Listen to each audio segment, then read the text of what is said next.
Hello guys, welcome back to my YouTube channel. जैसे मैं आपके संग रोज़ नई नई अपडेट शेयर करती रहती हूँ, तो आज एक और अपडेट मैं आपके संग शेयर करना चाहती हूँ, जो बेसिकली हमारे एक आर्टिकल पब्लिश्ड हुआ है, जिसका है मतलब Google robotics doc expand deep links get rules EU steps in SEO pulse. तो बेसिकली ये जो अपडेट है, इसका मतलब क्या है, एसईओ पल्स अपडेट में क्या क्या नया है मैं आपको बताती हूँ। 3 पॉइंट्स हैं। First is Google robotics rules update. तो रोबोटिक्स अपडेट का मतलब क्या है कि क्या बदलने वाला है गूगल हमारा।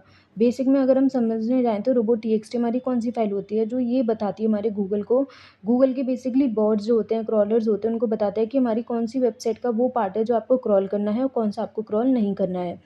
अब बेसिकली जो हमारी रोबोटिक्स होती है उसमें जो गूगल के बॉट जो होते हैं वो ये समझ जाते हैं कि हम क्या चाहते हैं यूज़र्स की। उसके कुछ पेजेस ऐसे हैं बैकएंड में जो वो नहीं चाहता कि हमारे यूज़र्स को प्रेजेंस करें, लाइक हमारे जो यूज़र्स हैं उनको दिखाएं। तो रोबोटिक्स उसको ये बताएगी कि मुझे इन पेजेस को यूज़र्स को दिखा सकता हूँ मैं और इन पेजेस को दिखाना नहीं है। तो अपडेट क्या है ये इसमें, अब ये समझिए आप इसमें एक-एक करके। तो अब इसमें हमारी फ़ाइल के बारे में जैसे क्या होता है कि एग्ज़ाम्पल मैं आपको बताती हूँ। जैसे हम यूजुअली जो रोबोटिक्स फ़ाइल बनाते हैं उसमें क्या करते हैं, लाइक एडमिन को ब्लॉक कर देते हैं, चेकआउट को ब्लॉक करना है या डुप्लिकेट पेजेस को रोकना होता है। तो इन सारे पेजेस को अगर हमें अवॉइड करना होता है तो हम रोबोटिक्स में कमांड दे देते हैं डिसअलाउ करके। तो उससे क्या होता है, गूगल का जो बॉट है वो समझ जाता है कि मुझे इन पेजेस पे ध्यान नहीं देना है, मुझे बाकी के जो अलाउ वाले हैं उन पे ध्यान देना है। तो गूगल अब बदल क्या रहा है कि यूज़र्स क्या करते हैं कि वो सोचते हैं कि हम रोबोटिक्स फाइल में कुछ भी लिख देंगे तो हमारा जो गूगल का बॉट है वो समझ जाएगा।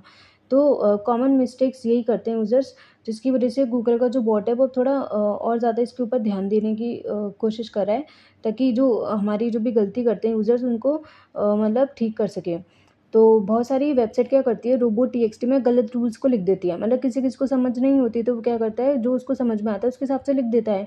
लेकिन अब जो गूगल है वो अनसपोर्टेड रूल्स का एक डॉक्यूमेंट बनाएगा। मतलब वो ये एक डॉक्यूमेंट बनाने वाला है जिसमें वो ये बताने वाला है कि कौन-कौन से ऐसे रूल्स होने वाले हैं जिसको वो सपोर्ट नहीं करेगा। मतलब आपने अगर रोबोटिक्स फाइल बनाई है उसमें आपने बहुत सारे ऐसे रूल्स वगैरह मेंशन कर दिए जो गूगल के हिसाब से वो गलत हैं, या उसको लगता है कि वो फॉलो करता ही नहीं है या उसको देखता ही नहीं है, तो आपको करने का कोई फ़ायदा है नहीं है। तो उसके खिलाफ वो एक तरीके से एक मतलब डॉक्यूमेंटेशन बनाएगा for the informational purpose users के लिए, ताकि यूज़र्स को एक तरीके से समझ में आए कि उसको क्या-क्या चीज़ों को इग्नोर करना है और क्या-क्या चीज़ों पे उसको ध्यान देने की ज़रूरत होगी। तो इससे यूज़र के लिए जो गलतियाँ करता है रोबोटिक्स फाइल क्रिएट करते समय, उसकी जो गलतियाँ होंगी वो हमारी एक तरीके से कम हो जाएँगी। तो अब जैसे कि रॉन्ग जो हमारा रोबोटिक्स फाइल क्या होता है, इसमें क्या करते हैं यूज़र कि जैसे डिसअलाउ रख दिया, डिसअलाउ में डिसअलाउ की स्पेलिंग ही गलत कर दी। तो डिसअलाउ की स्पेलिंग गलती कर दी तो अब जो हमारा गूगल का बॉट है वो क्या ही समझ पाएगा। और उसमें आपने ऐसे पेजेस को मेंशन कर दिया, ऐसे रूल्स वगैरह लिख दिए जो हमारे गूगल को समझ ही नहीं आ रहे हैं। तो फिर उसको भी एक तरीके से ध्यान देने की ज़रूरत है कि आप कुछ गलत तो नहीं कर रहे हैं। दूसरा ये था डीप लिंकिंग का। डीप लिंकिंग का इससे मतलब ये होता है कि जब भी आप कोई भी मतलब एसईआरपी पे कोई भी अगर कोई भी क्वेरी डालते हो तो आपको कोई ना कोई वेबसाइट दिखती है नीचे। तो वेबसाइट के नीचे आपको काफ़ी सारे ना लिंक्स दिखते होंगे। लिंक्स मतलब एक तरीके से क्या बोलते हैं उनको, एक टैब्स फॉर्म में, जिसमें मल्टीपल पेजेस जो होते हैं आपके लिंक होते हैं, लाइक अबाउट अस का, कॉन्टैक्ट अस का। तो उसके लिए वो कह रहा है कि जो डीप लिंकिंग है उनको भी एक तरीके से प्रेफ़रेंस देने वाला है।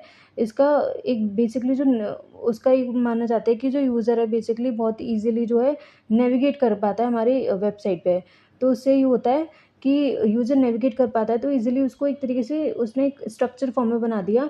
वो ये कहना चाह रहा है कि अगर आप इस फॉर्म में अपनी वेबसाइट को अगर प्लान आउट करते हो कि लाइक उसमें आपकी मेन जो वेबसाइट है वो उसका तो दिख ही रहा है URL with the Meta title और डिस्क्रिप्शन। लेकिन नीचे जो आपने छोटी-छोटी टैब्स बनाई हैं जो आपके सर्विस पेज को हाइलाइट करती है, like about us, contact us, blogs, अगर उसके थ्रू भी आपने अगर टैब्स बना रखी हैं जो यूज़र के लिए बहुत ईज़िली हो जाता है कि अगर आपको उसको कोई स्पेसिफ़िक पेज पे जाना है तो वहीं टैब्स के थ्रू वो जा सकता है। तो उन पेज उन वो एक तरीके से उसने इसको प्रेफ़रेंस दिया गूगल ने कि अच्छा फॉर्मेट माना जाएगा। तीसरा है ईयू का प्रेशर। जैसे मैंने आपको पहले बताया था कि गूगल को ये बोला गया है कि जो अपनी इन्फॉर्मेशन है उसको वो शेयर करे अपने अदर प्लेटफ़ॉर्म से, तो उसी के लिए ईयू जो है वो गूगल पे एक तरीके से प्रेशर बना रहा है।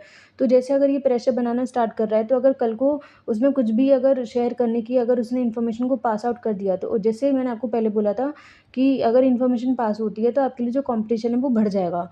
तो आपको अभी भी उस पे ध्यान देने की ज़रूरत है और अदर प्लेटफ़ॉर्म पे भी वर्क करने की ज़रूरत है। इस वीडियो में सिर्फ आज के लिए इतना ही। यही सारी जो भी अपडेट आई थी वो मैंने आपके संग शेयर कर दी है, और आप भी चीज़ों को ध्यान दें और अब वर्क करना स्टार्ट कर दें। अगर आपको मेरी वीडियो अच्छी लगी तो प्लीज़ मेरे चैनल को लाइक और सब्सक्राइब ज़रूर करें। Thank you.